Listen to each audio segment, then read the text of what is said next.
Bismillahirrahmanirrahim. Diisi silakan di depan yang masih kosong. Berapat saja, setiap ada yang kosong berarti ada hak orang lain. Assalamualaikum warahmatullahi wabarakatuh. Alhamdulillahi rabbil alamin, alladzi khalaqal mauta wal hayata liyabluwakum ayyukum ahsanu amala wa huwal azizul ghafur. Allahumma sholli ala Sayyidina Muhammad wa ala alihi wa ashabihi ajma'in. Sahabat-sahabat sekalian, berat ringannya masalah yang kita hadapi sebetulnya bukan pada masalahnya. Berat ringannya hidup itu tergantung Allah menolong kita atau tidak. Halo? Jelas tidak nih? Kalau Allah menolong, tidak ada yang susah. Seberat apapun masalah, kalau ditolong oleh Allah jadi mudah. Seringan apapun masalah, kalau jauh dari pertolongan Allah, pasti susah. Jadi, masalah terbesar dalam hidup kita itu adalah layakkah kita ditolong oleh Allah? Masalah rezeki itu masalah paling cemen bagi Allah. Kalau Allah mau ngasih, pasti dapat. Surat Yunus 107. A'udzubillahi minasyaitonirrajim. Wa iyamsaskallahu bidurrin fala kashifa lahu illahu. Dan sekiranya wa iyamsaskallahu, Allah menurunkan kemudaratan kepadamu, tidak ada yang bisa menghilangkan kemudaratan itu illahu, selain Dia, Allah. Jadi kalau ada musibah apapun bentuknya, tidak ada yang bisa menghilangkannya selain Allah. Wa yuridka bi khairin, dan jikalau Allah menghendaki kebaikan padamu, fala radha li fadli, tidak ada yang bisa menolak. Yushibu bihi mayyasha'u min ibadi wa huwal ghafurur rahim. Dia berikan kepada hamba yang dikehendakinya, dan dialah Allah Maha Pengampun lagi Maha Penyayang. Jadi hadirin, mau menjerit sekeras apapun, mau berlari ke penjuru bumi manapun, mau menghibah kepada siapapun, tetap cuma satu yang bisa menolong, hanyalah Allah. Bergabung jin dan manusia akan menolong kita. Kalau Allah tidak kehendaki terjadi, tidak, sama sekali tidak. Bergabung jin dan manusia mau mencelakakan kita. Kalau Allah tidak menghendaki kita celaka tidak. Semua itu hanya baru bisa terjadi dengan izin Allah, baik nikmat maupun musibah. Yang tadi surat Yunus 107 ya. Jadi yang harus kita lakukan dalam hidup ini sebetulnya bukan menyelesaikan masalah. Yang harus kita lakukan dalam hidup ini bagaimana supaya kita ditolong oleh Allah menyelesaikan masalah kita. Karena kita ini tidak dirancang menyelesaikan masalah sendiri, tidak. Kita ini la haula wala quwata illa billah. Apa artinya? Jawab hadirin. Kita ini tiada daya, tiada kekuatan kecuali ditolong oleh Allah. Nah, masalah kita ini, kalau ada masalah, kita sibuk memecahkannya sendiri. Padahal bukan itu tugas kita. Coba dengar surat At-Tolaq ayat 2 dan 3. A'udzubillahi minasyaitonirrajim. Wa may yattaqillah yaj'al lahu makhrajan. Barang siapa yang bertakwa kepada Allah, yaj'al lahu makhrajan, Allah berikan baginya makhrajan, jalan keluar. Wa yarzuqhu min haitsu la yahtasib, dan Allah berikan karunia yang tidak diduga-duga. tidak disangka-sangka. Jadi tidak harus semua masalah itu terdeteksi oleh kita solusinya, tidak harus. Wa may yatawakkal 'alallah fahuwa hasbuh. Dan barang siapa yang bertawakal kepada Allah, baginya Allah cukupi. Jadi sebetulnya hidup berkecukupan itu berbanding lurus dengan tingkat ketawakalan. Walaupun banyak uang, banyak harta, hati tidak tawakal, tidak akan cukup, disiksa saja oleh keinginan yang tidak ada ujungnya. Nah Bapak Ibu, jadi kalau ada masalah tuh jangan panik oleh masalahnya. Karena masalah yang menimpa kita itu sudah diukur oleh Allah sesuai dengan dosis kita.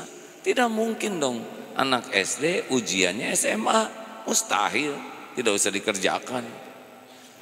Allah tahu keadaan kita lebih tahu daripada kita sendiri. Tidak ada yang lebih menyayangi manusia, hambanya, kecuali penciptanya.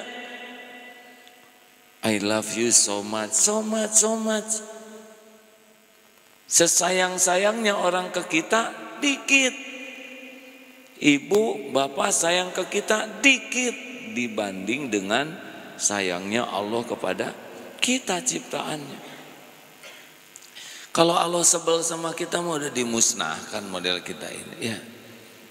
Pantasnya kita ini kan disambar petir, hadirin. Apa coba? Apa yang membuat kita layak diterima? Sholat barusan duhur ngelantur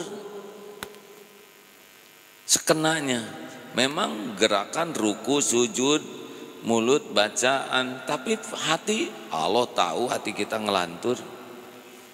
Sedekah nanti bisa lihat ya, kopet dibanding dengan uang yang ada, sedekah nggak ada apa-apanya dibanding dengan rezeki yang Allah berikan. Apa andalan kita? Ngaji dengan WA aja, banyakkan WA.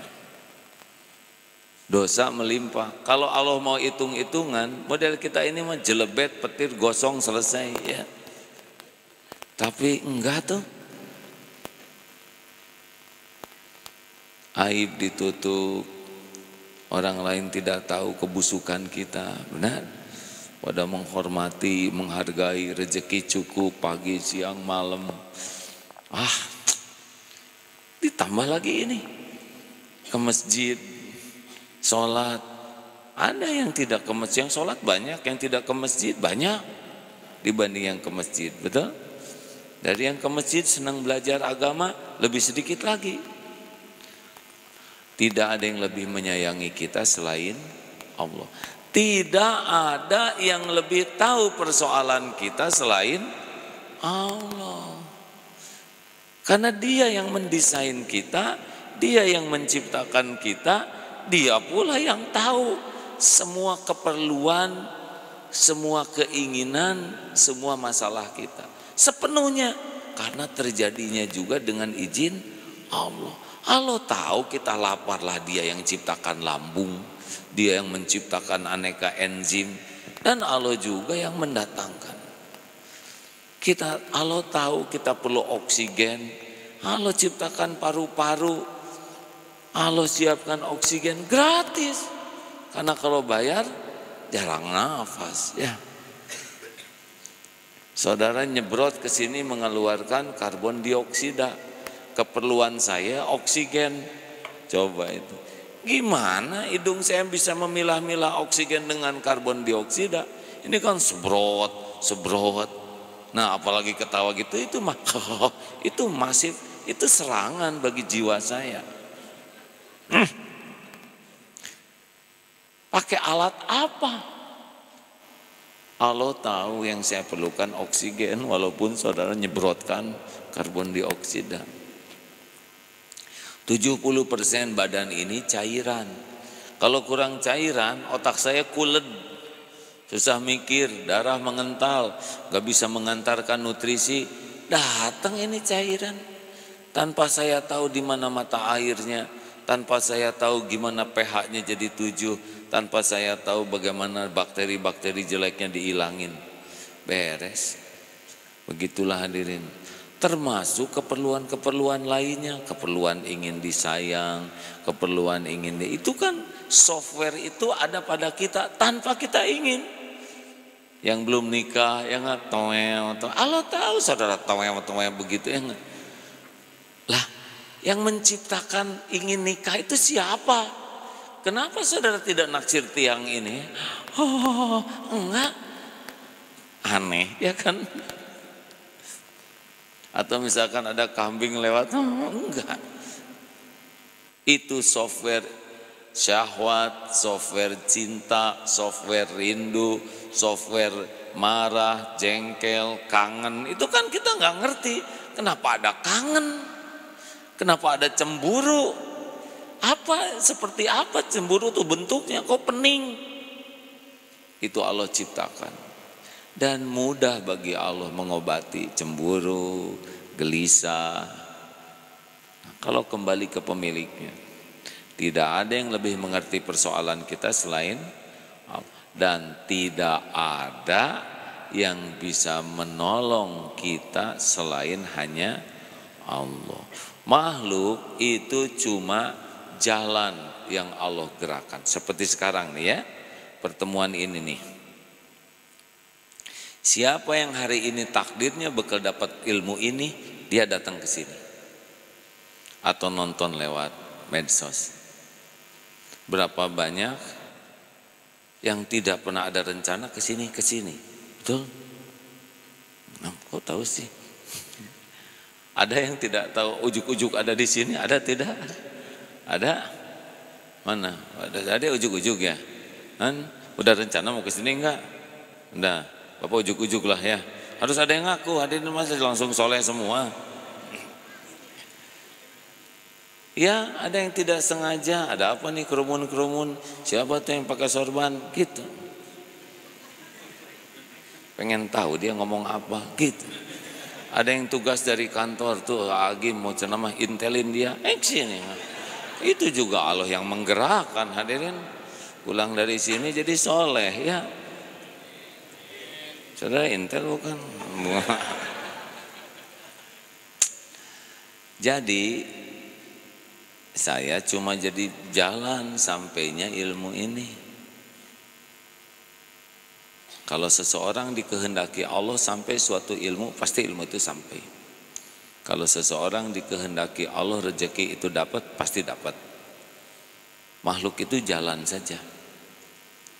Allah yang menguasai pertemuan, Allah yang menguasai setiap kejadian. Makanya hadirin, otak kita tuh harus mikir, layakkah saya ditolong oleh Allah? Itu pikiran kita. Mau nyari jodoh gimana? Gimana bisa nikah kalau Allah tidak mengizinkan? Ya, ini ada teman saya nih, rajin sekali melamar, gak ada yang jadi tuh. Serius Pak. Uang gak kurang ya gak?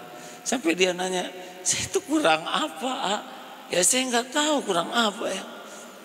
Kenapa saya batal terus mau menikah? Ya judulnya satu, Allah belum mengizinkan.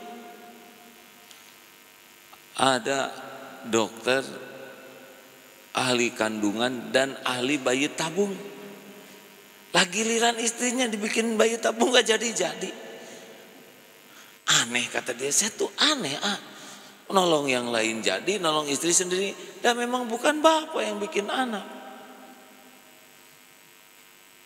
Ada dokter spesialis ngobatin epilepsi. Lah anaknya jadi epilepsi sekarang. Ini gimana? Allah yang menguasai. Hadirin sekalian, masalah kita tuh adalah itu dia. Kebanyakan mikir, kurang zikir. Harusnya bagaimana? Banyak zikir. Jangan ngarang hadirin. Banyak zikir, kurang zikir. Teori dari mana? Harusnya banyak zikir, kurang mikir. Siapa yang nyuruh kayak gitu? Harusnya tiap mikir jadi zikir. Mikir kesehatan langsung ingat ke Allah. Lah ini tubuh milik Allah. Aduh, jerawat saya timbul. Tiap jerawat tuh Allah yang nimbulin. Enggak boleh lihat jerawat hanya ingat ke kuman. Ini teh banyak kuman. Kuman itu kerjanya cuman bertasbih. Emang bagian ngegedein jerawat dia. Allah yang menggenggam kuman. Benar? Ingat virus, ingat Allah. Sekarang musim nyamuk demam berdarah. Lah demam berdarah nyamuk ciptaan siapa? Mbak Aedes itu ciptaan siapa? Jangan mentang-mentang keren punya anak Aedes aegypti, itu nyamuk hadirin yang Allah. Sakit, batuk, harus langsung ingat Allah. Ini tenggorokan bukan punya saya. Ingat apapun harus nyambung ke Allah. Karena dia pemilik, penguasa, penentu segalanya. Wah gimana sekarang bisnis lagi sulit. Sulit itu kalau memang lagi dibikin sulit oleh Allah. Situasi sesulit apapun yang bagian dimudahkan ya mudah saja. Kami ingat tahun 98 itu resesi. Darut Tauhid dalam situasi resesi enggak berkurang waktu itu. Cottage kita bangun, resesi rezeki dari Allah, rezeki dari Allah. Dolar naik. Gimana? Ya enggak apa-apa. Dan rezeki dari Allah mah tidak tergantung naik turunnya dolar. Saudara ingin dolar di bawah 10.000, gampang, simpen dolar di bawah 10.000, ya beres. Susah-susah amat, mudah-mudahan sehat ya. Ini penting. Nah sesudah ingat Allah apa? Nah ini dia, innallaha la yanzuru ila suwarikum wa amwalikum walakin yanzuru ila qulubikum wa a'malikum. Jadi Allah tuh tidak lihat rupa dan harta tapi lihat hati. Kemana nih hati ini bergantung? Itu menentukan. Karena Allah menggantungkan pertolongannya dengan prasangka. Ana inda dzanni abdi bi, aku sesuai dengan prasangka hambaku. Sampai sejauh mana nih kita ke Allahnya? Itu menentukan hadirin. Allah tahu. Allah wa asiru qaulakum awijharu bi innahu alimum bidatis sudur. Al-Mulk ayat 13. Mau engkau rahasiakan kata-katamu, mau engkau jaharkan, Allah tahu isi hatimu. Ini kayak sekarang nih. Allah tahu ini, maksud saya bicara ini. Allah melihat, Allah tahu otak saya bekerja seperti apa. Allah tahu isi hati saya seperti apa. Allah tahu setiap lirikan mata saya. Hakul yakin. Nah, itu yang penting sekali kita jaga, husnuzon kepada Allah. Berbaik sangka. Ini Allah tahu. Saya diuji, ujian terjadi dengan izin Allah. Ujian ini pasti sudah diukur oleh Allah. Allah maha baik, tidak mungkin memberikan kepada hambanya untuk menzolimi hambanya. Tidak, Allah menegur saya. Dengan ujian ini saya akan diingatkan terhadap kesalahan, akan digugurkan dosa-dosa. Saya akan diberikan pahala kalau saya menyikapinya dengan benar. Husnuzon, Allah lah satu-satunya yang bisa menyelesaikan persoalan saya ini. Bulat itu hati itu hadirin. Di sini biasanya kegagalan pertama, ya kan? Halo, kita suka suudon. Ya Allah, kenapa saya ditimpa ini? Di mana keadilanmu? Mau diadili? Hancur hadirin, hancur diadili.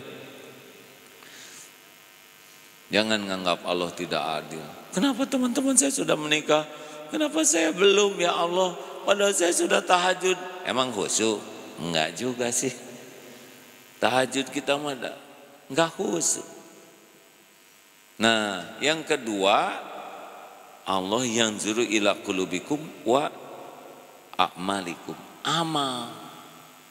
Jadi lebih sibuk dengan amal. Jadi kalau ada masalah, nanti Allah ngebimbing. Otak kita mikir apa? Kalau perlu data, nanti Allah datangkan data lewat siapa? Kalau perlu informasi, nanti informasi masuk lewat apa? Kalau kita perlu ketemu orang, nanti Allah menggerakkan orang ketemu kita. Kalau kita perlu obat, nanti kita akan jumpa dengan obatnya. Kalau kita perlu modal, nanti Allah gerakan siapa yang bakal nitipin modal ke kita. Tapi saya nggak punya jaminan, dikirim orang yang nggak perlu jaminan. Kalau punya utang harus bayar, tapi Allah tidak tahu, tidak punya uang buat bayarnya. Allah udah pasti tahu, tinggal dibalikin yang ngutangin, udah deh, nggak perlu bayar, lunas, ya kan? Salah satu lunas utang kan dibuat ridho orangnya, dan tidak sulit Allah membuat orang itu jadi ridho. Aneh saya ini, saya datang mau nagih, kenapa kesini jadi prihatin lihat saudara? Halal, beres. Saya sudah ngalamin hadirin. Dulu punya hutang waktu beli apa gitu aset, enggak ingat. Suatu saat ingat, pasti Allah yang bikin ingat. Aduh ya Allah, saya punya hutang. Cari nomor teleponnya, ketemu, Pak, saya punya hutang. Hutang apa? Ada Pak, saya hutang waktu itu nggak dicatat Bapak, begitu aja. Saya niat baik, nggak usah gitu, lunas, beres hadirin. Aduh legit itu hadirin. Paling enak kan bayar utang itu dilunasi oleh yang ngutangin. Dan itu tidak rumit sama sekali bagi Allah. Tinggal di switch, termasuk yang tadinya sebel jadi suka, yang suka jadi sebel. Itu tidak rumit sama sekali bagi Allah. Kejadian itu hadirin, di pesantren dulu ada seorang muslimah lihat lelaki dijodoh-jodohin, saya nikah sama dia, amit-amit, cuh, ngeludah 3 kali. Allah ngelihat dia ngeludah. Sekarang punya anak tuh dari yang nikah tuh sama itu.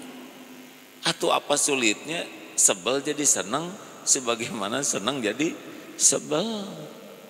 Itulah sebabnya kalau sebel ke orang jangan berlebihan, bisa ditakdirkan ngejar-ngejar dia. Kan nggak enak hadirin. Halo? Kenapa begitu? Allah yang ngebulak-balik hati. Makanya husnuzon ke Allah mutlak. Kalau ada kejadian ridho dengan takdir apapun, karena kita ini milik Allah, sesuka pemiliknya kita diapa-apain aja.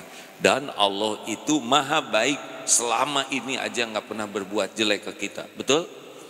Pernahkah Allah berbuat jelek ke kita? Jawab. Sehari saja dalam seumur hidup, sejam, semenit, sedetik, sekejap, setiap saat kita dalam kebaikan Allah, maka termasuk kepahitan pun bagian kebaikan dari Allah. Husnuzon. Lalu apa amalan yang harus saya lakukan sesudah husnuzon? Saran saya sih yang pertama, wasta'inu bisabri wassalah. Sabar itu harus gimana? Sabar itu menahan diri, mengendalikan diri dari apapun yang Allah tidak suka. Tahan, lalu kita bereaksinya yang Allah suka. Kejadian, aduh cilaka, jangan, enggak sabar. Keluarkannya, innalillah wa inna ilaihi rajiun. Ayo, udah gitu, sholat, jangan posting, ya. Sabar ya Allah, itu enggak sabar ya. Hati-hati ya, memposting penderitaan itu biasanya mencerminkan ketidakridhoan kepada takdir. Ngapain segala diposting? Ya Allah, hanya sudah nggak usah diposting lah, nyebut Allah aja pasti diposting. Hanya Engkau ya Rob. Kenapa harus nulis begitu? Tinggal nyomput aja, hanya Engkau ya Allah. Ini cuma ya Allah, hanya Engkau, lebih jelek lagi. Dan Allah tahu kita ngadunya tuh ke postingan. Masih ingat ceramah yang lalu, orang yang suka memposting penderitaan, berapa? 80% itu tidak peduli, gak ada yang baca. 17% puas ya kamu menderita gitu ada. 3% enek bacanya. Jadi 100% gagal total. Tapi kalau ngadunya ke Allah, memang itu yang Allah tunggu. Allah bikin musibah itu supaya innalillah wa inna ilaihi rajiun. Kami ini milik Allah, kami kembali kepada Allah. Itu sabar. Udah itu sholat. Rasulullah tuh sholat. Makanya sedih, sholat. Sakit, sholat. Sakit hati, sholat. Cemburu, sholat.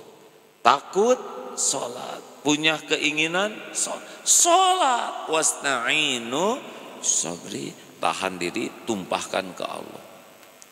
Apalagi yang kira-kira efektif sekali untuk mendatangkan pertolongan Allah, hilangkan penghalangnya. Apa penghalang? Dosa. Makanya lihat yang datang ke Imam Hasan Al-Basri, Syekh, saya ini kemarau panjang di kampung kami. Amalannya apa? Supaya Allah menurunkan hujan, berbanyak istighfar. Datang lagi, Syekh, ekonomi lagi sulit, saya uang dikit terbatas, belum lagi utang. Adakah amalan yang bisa membuka pintu rezeki? Berbanyak istighfar.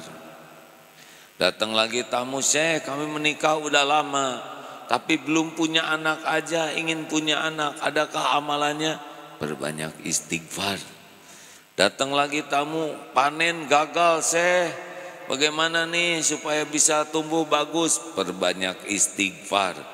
Ada yang bicara, Syekh, ini tiap pertanyaan jawabannya itu aja. Itu bukan perkataanku, itu kalam Allah. Surat Nuh ayat 10 dan 11. Tafadhal Ustaz. A'udzu billahi minasy syaithanir rajim. Bismillahirrahmanirrahim. فَقُلْتُ اسْتَغْفِرُوا رَبَّكُمْ إِنَّهُ كَانَ غَفَّارًا يُرْسِلِ السَّمَاءَ عَلَيْكُمْ مِدْرَارًا. Maka aku berkata kepada mereka, mohonlah ampunan kepada Tuhanmu, sungguh Dia Maha Pengampun. Niscaya Dia akan menurunkan hujan yang lebat dari langit kepadamu. Wa yumdidukum bi amwalin wa banina wa yaj'al lakum jannatin wa yaj'al lakum anhara. Dan Dia memperbanyak harta dan anak-anakmu dan mengadakan kebun-kebun untukmu dan mengadakan sungai-sungai untukmu. Surat Nuh ayat 10.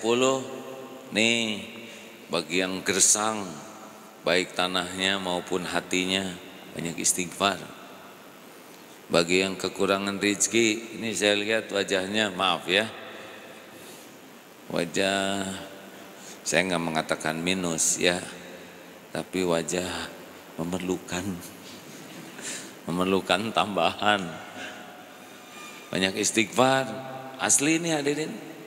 Astagfirullahaladzim. Karena penghalangnya adalah dosa kita.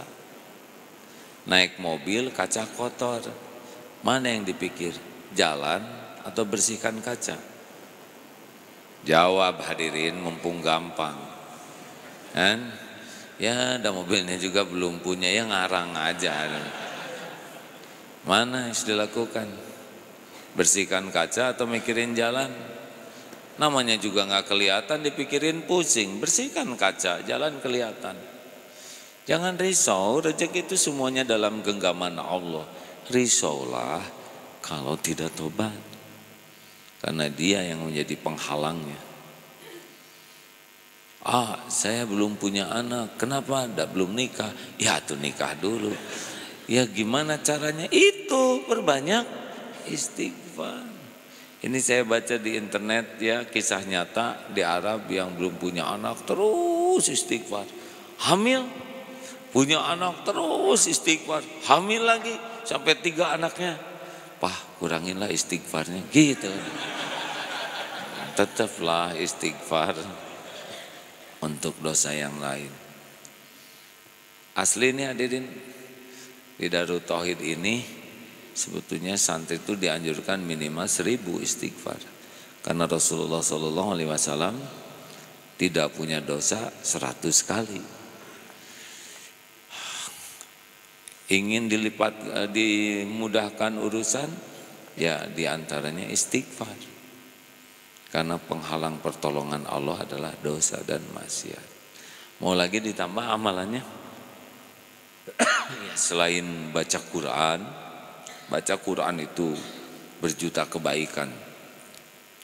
Saya dengar keterangan malaikat itu kan tidak membaca Quran, tapi suka kepada orang yang membaca Quran. Makanya dia mendengarkan terus orang yang baca Quran.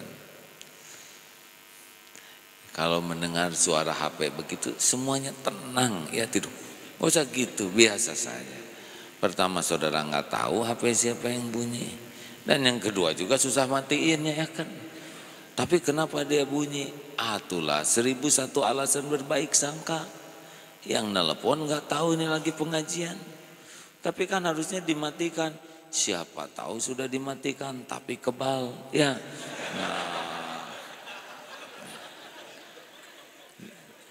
itu gimana? Yang jangankan kita, ya dengerin ya. Kalau lagi sholat handphone bunyi ini sedikit ini ya. Masukan, karena ada yang ketika Allah deng, siapa tuh HP kurang ajar, kenapa dia begitu nih ngeganggu sholat saya, Allah terus mikirin HP, dia nggak tahu HP-nya di mana, ya nggak, yang bunyi HP siapa, ngedumel, justru ujian buat kita yang lagi sholat, apakah bisa khusyuk atau tidak. Nah, orang yang punya HP aja udah menderita tuh, nggak usah dimarahin Allah. Ada itu ibu-ibu udah sepuh, telepon enggak ngerti aku kudu kumaha. Bukan tidak ingin mematikan, enggak tahu matiinnya. Dan ingat ya, pasti berakhir. Jadi tidak pernah ada HP yang bunyi seumur hidup. Iya, asli pengalaman saya dengar. Dah. Termasuk anak nangis, nggak usah dimarahin, pasti berhenti. Nggak ada cerita anak nangis seumur hidup, ya kan? Nah, jadi kalau ada gitu relax, terbukti berhenti kan? Lanjut, baca Quran hadirin. Satu huruf Quran itu 10 kebaikan, 1 kali 10. Bismillahirrahmanirrahim itu 190 kebaikan. Aneh, kita baca WA tuh anteng sekali, berjam-jam. Bahkan waktu tahajud, waktu mustajab diganti dengan baca WA. Dia memang membroadcast supaya teman-temannya bangun tahajud. Dia sendiri enggak. Dia sibuk itu buka grup temannya dan membalas karena udah keburu yang enggak dibaca. Kalau dulu kan read, sekarang contreng biru 2. Ayolah hadirin. Kalau nanti baca Quran tuh 1 halaman itu 3 menit. Kalau nanti ngobrol dengan teman, 3 menit 1 halaman. Dandan, 5 lembar, ya, karena dandan lebih lama. Hitungannya adalah setiap kehilangan waktu dengan halaman Quran. Apalagi amalannya sholawat. Karena 1 kali sholawat ini dibalas 10 kali oleh Allah bersolawat ke kita. Artinya turun rahmat Allah 10 kali lipat. Jangan sembarangan hadirin. Para ahli sholawat itu banyak sekali pertolongan Allah yang tidak diduga-duga. Kita agak jarang ini. Karena kita enggak ingat ke Rasul. Apalagi, nah ini. Wallahu fi aunil abdi makanal abdu fi auni akhih. Allah selalu nolong orang yang senang nolong. Di sini sebetulnya rahasianya hadirin. Jadi kalau pengen ditolong oleh Allah tidak cukup hanya memperbaiki ibadah mahdoh, tapi kita harus makin proaktif dan produktif. aktif berbuat kebaikan. Kenapa proaktif? Ya, jangan nunggu orang minta tolong, jangan nunggu orang minta dibantu. Kalau perlu kita memang menyiapkan diri untuk cari orang yang perlu dibantu. Ini ada teman yang selalu nanya, ada ladang amal apa lagi? Ada ladang wakaf apa lagi? Adakah di pesantren perlu air tidak? Jadi nanya, bukan kita membawa proposal. Coba saya perhatikan dulu ya. Tidak semua orang yang perlu itu berani minta. Benar? Ini dia hadirin. Jangan kalah oleh orang Jepang, orang-orang lain yang sudah proaktif.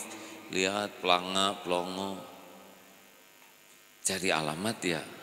Iya, boleh saya tahu mau pergi kemana? Oh ini saya tunjukkan ke sana. Atau saya antar saja. Siapa tahu itu yang bisa melepaskan kita dari kesulitan. Kita lagi duduk di halaman rumah, ada orang ngedorong motor. Assalamualaikum Pak, waalaikumsalam. Mau kemana nih dorong-dorong? Habis bensin. Tunggu Pak. Keluarin bensin kita dari motor setengah liter. Silakan. Allah lihat tidak yang kita lakukan? Aduh, kata yang dorong, ya Allah, saya tidak tahu di mana pom ada, ya Allah. Saya lihat dia juga bukan orang kaya, motornya lebih jelek dari saya, tapi hatinya lebih baik. Ganti aja ya Allah dengan motor yang bagus. Sekalian lah ya Rob, mobil itu sekalian. Setengah liter. Kalau Allah takdirkan dia punya, tinggal digerakkan aja, siapapun bisa dapat rezeki itu. Benar? Rahasianya itu adalah proaktif dan produktif. Produktif itu artinya terus kita tingkatkan kemampuan kita untuk berbuat baik. Kenapa? Karena yang paling untung dari kebaikan itu adalah kita. Coba kalau kita sedekah, yang untung yang mana? Yang disedekahi atau yang bersedekah? Yang ber atau di? Dua-duanya untung. Yang satu untung dapat, yang satu untung memberi. Yang paling beruntung yang mana? Yang bersedekah atau yang disedekahi? Jawab. Yang bersedekah, yang ditolak bala yang mana? Bersedekah, yang diampuni dosa yang mana? Yang bersedekah, yang dilipat gandakan rezekinya yang mana? Yang bersedekah, yang ditolong Allah yang mana? Yang bersedekah. Jadi kita mah nggak perlu nunggu orang lain terima kasih lah, kita udah untung. Mau terima kasih atau tidak, mau menghargai atau tidak, itu mah udah bukan wilayah kita. Wilayah kita tuh kita diberi kemampuan oleh Allah nolong orang, itu udah rezeki sekali hadirin. Sekarang dikasih uang, nggak dikasih jalan menyedekahkan, itu hanya memperberat hisab. Saudara dikasih tabungan lah 100 miliar, jangan kagok ya. Kalau ngarang tuh jangan kagok hadirin, 100 miliar. Tapi oleh Allah ditakdirkan kopet, kedekut, buntut kasir, cap jahe. Mau ngapain sama? Udah mah stres oleh petugas pajak, belum lagi KPK, capek. Nggak perlu banyak tabungan. Yang perlu tuh apa? Banyak uang. Nggak perlu Pak. Yang perlu tuh cukup. Perlu untuk makan, cukup. Perlu untuk ngasih makan, cukup. Perlu buat anak sekolah, perlu buat nyekolahin orang, perlu buat beli rumah, beli apartemen, beli mobil baru. Cukup. Dengerin ya, orang kaya belum tentu hidupnya merasa cukup. Bisa disiksa oleh Allah hatinya miskin. Tapi orang yang cukup pasti cukup. Dasar pengen kaya lagi. Orang yang cukup itu pasti cukup, bukan kaya. Nah hadirin sekalian, jadi kita ditolong oleh Allah, dikasih rezekinya, dikasih jalan menafkahkan rezeki. Dan ada satu lagi karunianya, dikasih ikhlas. Top itu. Kita tuh tidak nyumbang anak yatim, itu rezeki anak yatim dititipkan di kita. Kalau kita ngaku-ngaku sudah nyumbang anak yatim, berarti oleh Allah enggak jadi dikasih pahalanya. Lah Allah yang ngasih ke anak yatim, kita cuman kepilih jadi jalan, diuji. Tapi kalau kita tidak ngaku-ngaku dan merasa ini memang hak anak yatim dan kita jadi jalan, barulah oleh Allah dicatatkan itu amal kita. Gitu. Memang aslinya begitu hadirin. Nih kayak Darut Tauhid bangun masjid ini udah tertulis di Lauh Mahfud nih Darut Tauhid masjid ini sebelum kita ada. Udah tercatat, nggak ada yang baru. Lah daun jatuh saja ada catatannya di Lauh Mahfud. Masa masjid segede gini nggak ada catatannya kan? Halo? Tolong jangan terlalu banyak bicara ya. Saya tidak baca hadirin. Terima kasih deh. Lagi semangat-semangatnya. Tidak boleh mengeluh ya. Sampai di mana tadi saya ngomong? Apa? Proaktif dan produktif. Ingat baik-baik ini ya. Jadi kita terus belajar, kita terus kembangkan keterampilan kita, wawasan kita, kemampuan kita, finansial kita untuk manfaat. Itulah rezeki kita. Nanti akan ada sendiri jalan keluarnya. Tidak harus terlacak oleh otak kita. Otak ini juga Allah yang menggenggam hadirin. Kalau nggak dibuat nggak kepikir oleh kita. Tapi kalau Allah mau kling ngasih ide, hikmah kling saja ada, ya kan? Nah, otak ini ciptaan Allah, milik Allah, dalam kekuasaan Allah sepenuhnya. Jadi nggak adalah sok pinter teh. Nah, masalah terbesarnya kalau kita berbuat baik itu adalah suka kurang ikhlas. Nah, kurang ikhlas itu kenapa? Karena merasa saya yang berbuat. Harusnya Allah yang berbuat. Kita diuji jadi jalan. Jadi jalan aja udah luar biasa cukupnya.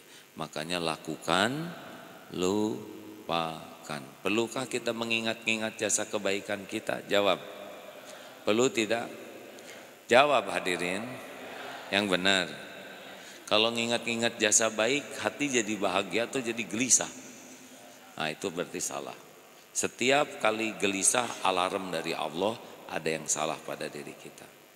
Perlukah kita menunggu orang lain perlukah kita menyebut-nyebut jasa baik kita? Jawab.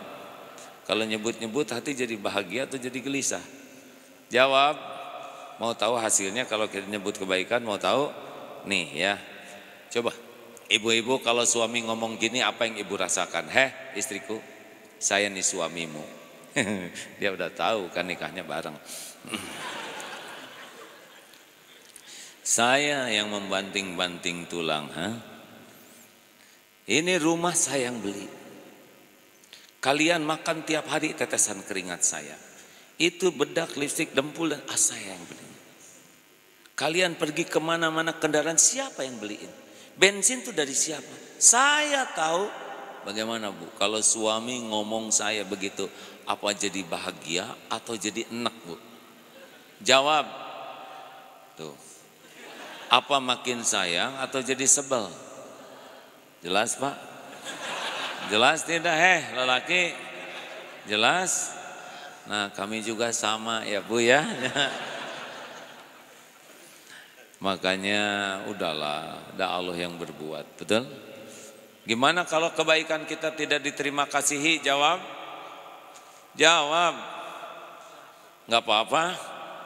Kalau orang tidak berterima kasih gimana? Tidak apa-apa. Berhenti atau teruskan berbuat baiknya? Mumpung teori nih. Kalau praktek kan ada beda judulnya ya. Kenapa lihatnya gitu Pak? Yang menjiwai pisan. Gimana kalau kebaikan kita tidak dihargai? Nggak apa-apa? Yakin? Berhenti atau teruskan berbuat baiknya? Itu Allah yang nguji kita, Pak. Ada saatnya orang tidak dibuat berterima kasih untuk meningkatkan kualitas keikhlasan kita. Ada kalanya orang dibuat tidak menghargai kebaikan. Nggak apa-apa. Itu Allah yang ngatur, Pak, supaya kualitas ikhlas kita teruji. Jadi kalau suatu saat kita bertemu dengan kondisi tidak diakui, tidak dihargai, nggak apa-apa, jalanin saja.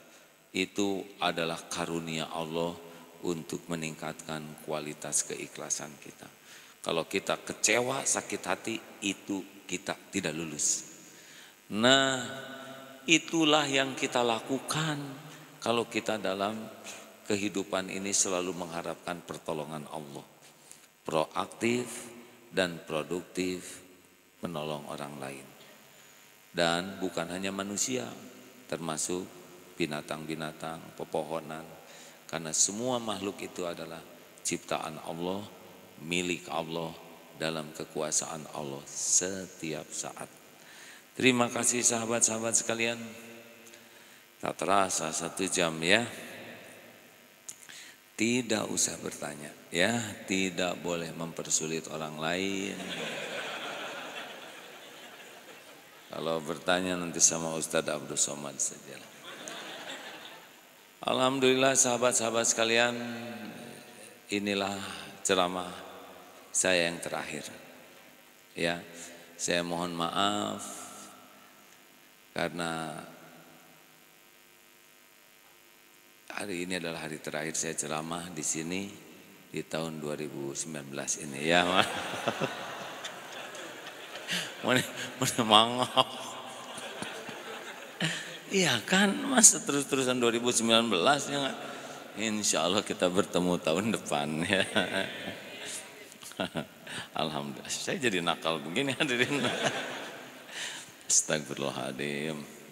Terima kasih kita akhiri dengan doa, tapi sebelumnya silakan bersedekah terlebih dahulu. Ujian apakah teori tadi berbekas atau tidak ya. Kami ada catatannya tiap pertemuan berapa jumlah dan angka berapa yang dominan. Baik rekan-rekan sekalian, sambil bersedekah mau dikasih amalannya tidak? Jangan pernah keluar dari rumah kecuali dengan doa ini ya. Bismillahi tawakkalna 'alallahi la haula wala quwata illa billah. Tahu artinya apa? Dikatakan kepada orang itu 3 hal. Hudita wa kufita wa wukita. Jadi kalau orang keluar dari rumah baca doa itu langsung dapat 3. Ditunjuki, dicukupi, dilindungi. Setan lemah langsung, tidak berdaya. Tapi jarang orang yang keluar rumah doa baca itu. Karena setan pasti membuat lupa doa itu. Dan kalaupun doa kadang-kadang kurang paham artinya.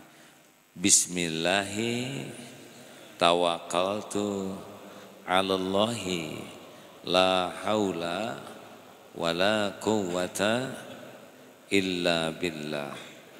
Artinya bismillahi dengan menyebut nama Allah, tawakkaltu, saya bertawakal kepada Allah. Allahi la haula, tiada daya, wala quwwata, tidak ada kekuatan, illa billah, kecuali dengan Allah, dengan izin Allah. Kalau yakin seperti itu, Allah akan menunjuki pikiran, sikap, langkah, keputusan kita. Allah akan mencukupi keperluan informasi, keperluan finansial, keperluan hati, Allah cukupi. Dan Allah akan lindungi. Karena semua yang membahayakan kita, apapun bentuknya adalah makhluk Allah, ciptaan Allah, dalam genggaman Allah, dan tidak bisa mencelakakan kita tanpa izin Allah. Makanya jangan pernah keluar dari rumah kecuali dengan doa tersebut. Allahumma salli ala Muhammadin wa ala alihi wa ashabihi ajma'in. Alhamdulillahi rabbil alamin. La haula wa la quwwata illa billah. Ya Allah, berkahi majlis ini. Wahai yang maha menatap, ampuni seluruh dosa kami ya Allah. Hapuskan seluruh aib kami. Ya Allah, hapuskan sekelam apapun masa lalu kami. Sehitam apapun kehidupan yang pernah kami jalani. Ampuni semua kemusyrikan kami ya Allah. Allahumma inna na'udzubika an nusyrika bika syai'an na'lamu wa nastaghfiruka lima la na'lamu. Ampuni semua kemunafikan kami ya Allah. Ampuni semua kefasikan kami. Ya Allah, ampuni kezaliman kami kepada ibu bapak kami. Allahumma ighfir lana wali walidina warhamhum kama rabbawna shighara. Ampuni semua perilaku buruk kami kepada guru-guru kami ya Allah. Ampuni guru-guru kami, para ulama yang menuntun kami mengenal-Mu, mengenal jalan-Mu. Muliakan dan sayangi guru-guru kami ya Allah. Sehatkan lahir batinnya, berkahi keluarga dan keturunannya. Ya Allah, ampuni dan sayangi orang-orang yang berbuat baik kepada kami, yang terang-terangan, yang sembunyi-sembunyi. Ampuni hamba-hamba-Mu yang pernah menyakiti kami ya Allah. Lapangkan hati kami menjadi pemaaf. Ampuni hamba-hamba-Mu yang pernah kami zolimi. Allahumma ighfir lil mu'minina wal mu'minat wal muslimina wal muslimat al ahya'i minhum wal amwat. Ya Allah, berikan kelapangan yang sedang dihimpit masalah dan kesulitan. Berikan jalan keluar yang penuh berkah ya Allah. Bukakan pintu rezeki hanya yang halal, yang barokah. Lepaskan dari lilitan hutang piutang, dari kefakiran. Berikan pendamping terbaik ya Allah yang merindukan jodoh dari-Mu. Rumah tangga sakinah, keturunan yang soleh, solehah. Lindungi dari fitnah, bala wal musibah. Ya Allah, berikan kesembuhan bagi yang sedang sakit ya Syafi'. Berikan kepada kami ilmu yang manfaat, amal yang Engkau terima, doa yang Engkau ijabah. Undang ke Baitullah jamaah ini ya Allah. Ya Rabbana atina fid dunya hasanah wa fil akhirati hasanah wa qina adzabannar. Subhana rabbika rabbil izzati amma yasifun. Wassalamun alal mursalin walhamdulillahi rabbil alamin. Alhamdulillah, terima kasih. Mohon maaf. Subhanakallahumma bihamdik asyhadu alla ilaha illa anta astaghfiruka wa atubu ilaik. Assalamualaikum warahmatullahi wabarakatuh.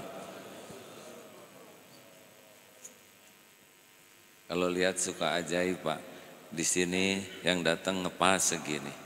Di Al-Latif yang datang pas segitu. Di Istiqlal pas juga. Coba yang di Al-Latif datang ke sini jebol ini Pak ya. Silakan sempurnakan. Terima kasih Pak.